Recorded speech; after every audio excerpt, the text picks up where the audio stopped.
Hello students, let us discuss about the CBSE question paper. As you know, nearly 26% of the questions in the CBSE sample paper are MCQ based questions. Now how to attempt MCQ? Let us follow some rules. The first thing is you read the question carefully and completely. Second, you have to look at the options, each and every option also very carefully, and also attempt the questions about which you know the answer 100% first. Now let us discuss some questions.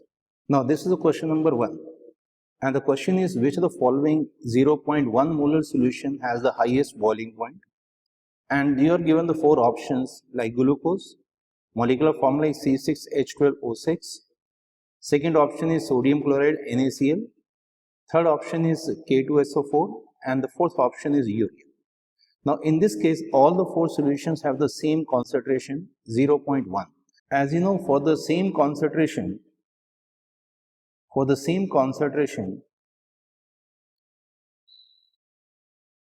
as the Vent-Off factor increases, as the I factor increases, this is called Vent-Off factor. As the Vent-Off factor increases, boiling point, osmotic pressure increases, whereas the freezing point and the vapor pressure decreases. Now since glucose has a Vent-Off factor equals to 1, glucose is a non-volatile, non-electrolyte solute, while for NaCl, I is equal to 2, for K2SO4, I is equal to 3, and for urea, which is also a non-electrolyte, non-volatile solute, I is equal to 1.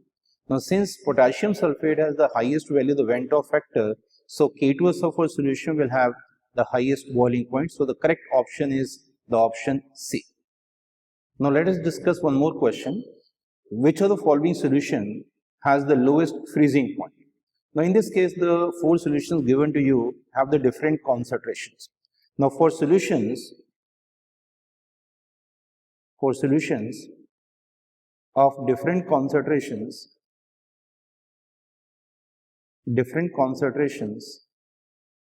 the boiling point and the osmotic pressure increases as the product of the Vent-Off factor into concentration increases,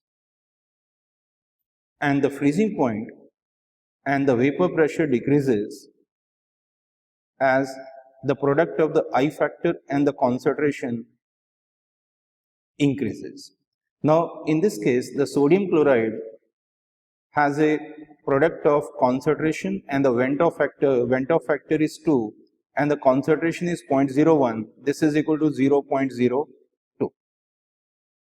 Now for glucose, the Vent-Off factor is 1, so 1 into 0.02, it remains 0.02. Now for K2SO4, the Vent-Off factor is 3 and the concentration given is 0.02, and this is equal to 0.06. Well, for urea, again the Vent-Off factor is 1 and the concentration is 0.03, this is equal to 0.03. The product of the Vent-Off factor and the concentration for urea is 0.03. Now as the product of I and the concentration increases, the freezing point decreases. So the K2SO4 solution has the lowest freezing point out of these 4. The question is, what is the oxidation state of the manganese in the product form when pyrolusite ore MnO2 is fused with an alkali? Now in this question, first of all, you should know what is the product form. So you should know the equation when the MnO2 reacts with an alkali KOH. Now it is a fusion, so in the presence of air. So first of all, we write the equation like MnO2 is fused with an alkali KOH and oxygen to form potassium manganate. Now this is the product form K2MnO4 plus water. Now in this case the product is K2MnO4, then you find what is the oxidation state of the manganese in this. Now as you know, potassium has an oxidation state of +1. There are 2 potassium plus manganese oxidation state is suppose X and the oxygen oxidation state is -2. So 4 into -2, this sum is equal to 0, X comes out to be +6. So the oxidation state of the manganese in the product form is +6. So this is the way you have to find the answer. So first you should know what is the product form. It is a K2MnO4 and not KMnO4. Then you find the oxidation state of the manganese in this product. This product is potassium manganate and is a green color compound. This +6 oxidation state of manganese is unstable and it disproportionates. So the answer is C in this case. Now next question we have from the coordination compound, and the question is you are given 3 chromium complexes, and the question is the most stable complex of chromium is CrCl6 3 negative, CrEn whole thrice 3 positive, CrH2 whole 6 3 positive, or equally stable. Now if you look at these 3 complexes, in all these 3 complexes chromium has an oxidation state of +3. Chromium has a coordination number of 6, so they all are octahedral. And chromium 3 plus has a configuration of argon 3d3, and all these 3 electrons they occupy the T2G level. So chromium 3 plus has a half filled T2G3, but still the chromium complex with the didental ligand is more stable than the other two. So in this case the answer is B, and this complex is more stable than the other two, is more stable due to the chelation, like this. So chromium and has a coordination number of 6.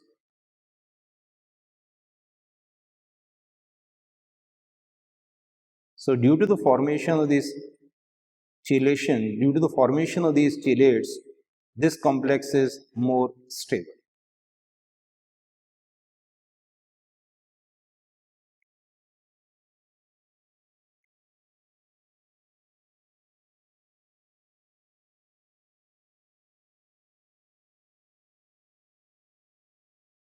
And don't forget to put the 3 positive charge.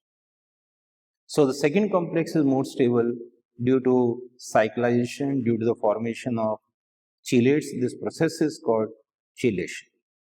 Now we have another question from the organic chemistry, and the question is the reagent used to distinguish between ethanoic acid and ethanol is. Now these are the 4 options given. Hydrochloric acid, anhydrous ZnCl2, this is Lucas reagent.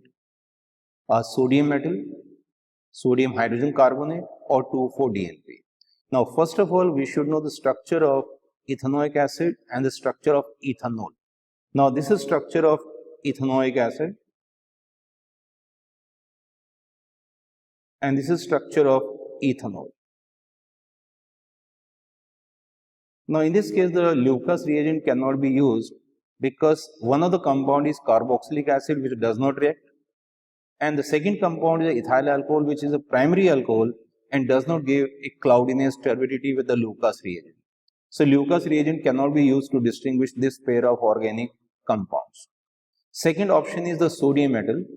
Now sodium reacts with any compound containing active hydrogen. Now active hydrogen means the hydrogen which is attached to some electronegative element. So ethanoic acid as well as ethanol, they both have an active hydrogen, say both gives brisk effervescence with sodium, and hence sodium metal cannot be used to distinguish ethanoic acid and ethanol. Now 2,4-DNP also cannot be used because 2,4-DNP is given by the carbonyl compound. Now carbonyl group is present in ethanoic acid, but this ethanoic acid carbonyl group is in resonance with the OH group. So it does not show any properties of the aldehyde or ketones. So 2,4-DNP also cannot be used.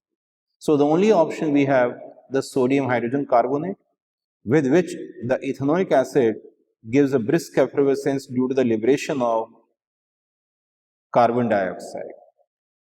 So the only reagent in this case which can be used to distinguish ethanoic acid and ethanol is the sodium hydrogen carbonate. So this is a brisk effervescence, while ethanol does not react.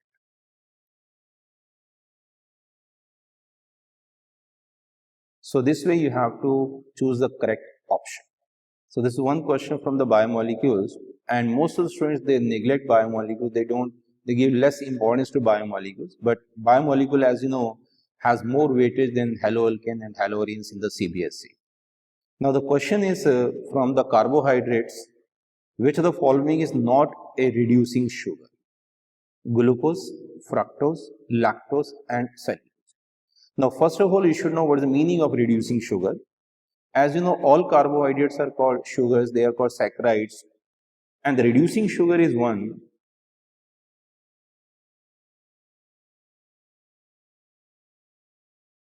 which gives a positive Fowling solution test or tolerance reagent test. Fowling solution test or tolerance reagent test.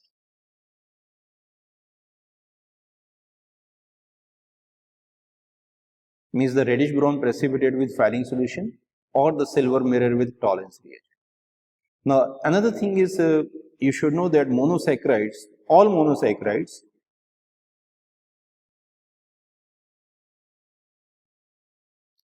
are reducing sugars.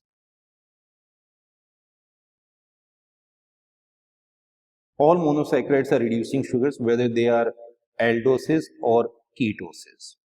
So if you look at the options given, glucose and fructose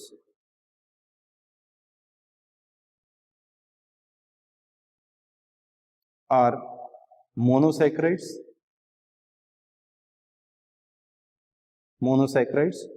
and they are reducing sugars. So your option, the correct option is either C or D. Then another thing you should remember that all polysaccharides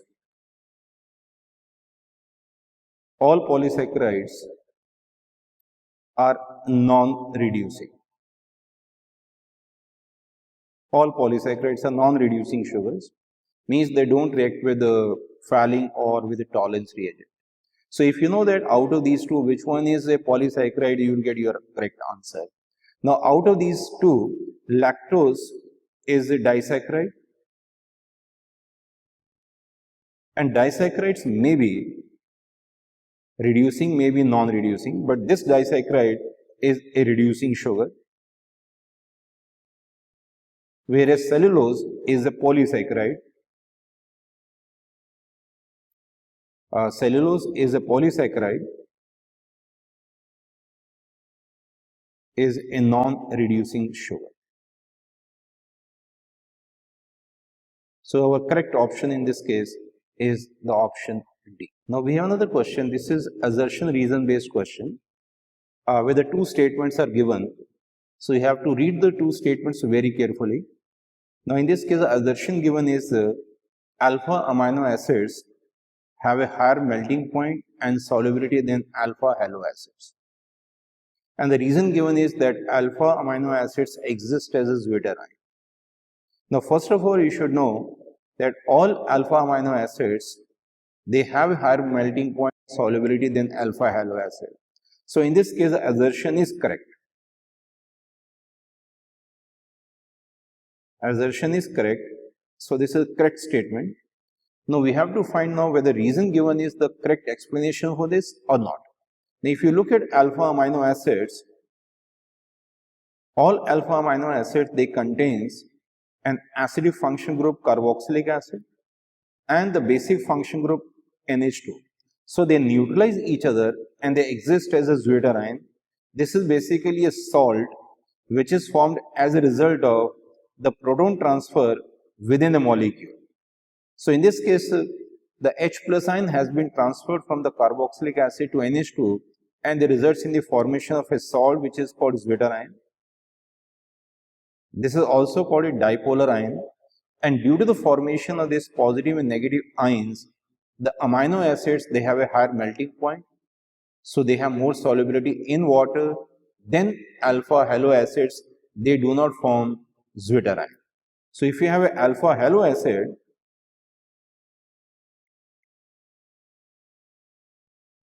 they do not form zwitterine. So in this case, the reason is the correct explanation for the assertion. So both the statements are correct and the reason is the correct explanation of assertion. Now this is another question from the organic chemistry and from the amine chapter. And the question is, which of the following is an example of a tertiary amine? Now this type of question we can ask only in this chapter. We cannot ask which of the following alcohol is a tertiary alcohol, which of the following haloalkane is a primary alkyl halide. No. So you have to find out which one is a tertiary amine. Now, as you know, amines are derivatives of ammonia, and how many hydrogens of ammonia have been replaced, that decides whether the amine is primary, secondary or tertiary. Now, this is ammonia, and if you replace one hydrogen of ammonia by an alkyl group or by aryl group, then this is called a primary amine. So, primary amines are the compounds containing NH2 group. So, any compound having NH2 group is called primary amine. This R group can be any group, it may be ethyl, maybe isobutyl, maybe tertiary butyl, but NH2 group is must. So, if you look at these options, the first one, although it has a tertiary butyl group present, but only one H of ammonia has been replaced, it contains NH2 group, so this is 1 degree. And this C option is also a 1 degree. So our answer is either B or D. Now in the same manner, when you replace two hydrogens of ammonia by alkyl group, maybe same, maybe different, then it's called a 2 degree amine. So 2 degree amine contains NH group. This is a very easy way to identify. So out of B and D, this B contains NH group, B contains NH group, so this is a 2 degree amine. Now when you replace all three hydrogens of ammonia by alkyl group, maybe same, maybe different, any combination you can have, then this is called a 3 degree amine or tertiary amine. So the correct option is option D. So only thing is when you are attempting these MCQ questions, you read the question carefully, completely, and then you solve the question on the paper itself. And once you get the correct answer, then look at the options given and pick your answer. And attempt those questions first about which you are 100% sure. There is no need to follow any order. So about which you are 100% sure, the question about which you are 100% sure, you attempt those questions first. And sometimes you have to use the elimination method. Like in this case, in the question from the amines, like you should know what's the meaning of tertiary amine. All three hydrogens of ammonia should be replaced. Only then the 3 degree amine is obtained. So first and the third option are completely ruled out. So you have an option either from B or D. So if you want to solve more MCQ, if you want to practice more multiple choice questions, reasoning assertion based question, then you click the link given in this video. Thank you very much. All the best.